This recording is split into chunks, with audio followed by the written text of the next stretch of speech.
סליחה אדוני, אפשר לקבל מפית?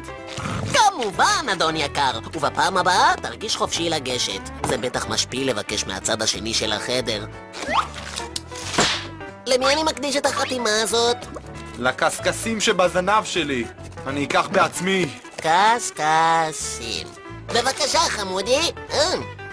הביישנות שברה אותו. קדימה. זוז כבר. אולי תלך יותר לאט? האיתות שלך דולק כבר 5 רחובות! היי חתיך! היי חתיך! היי חתיך! בוא נתפוס אותו!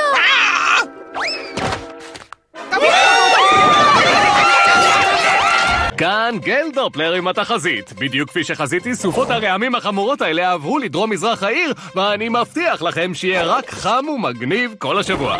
כאן גלדופלר ואני משדר תחזית ואף פעם לא טועה.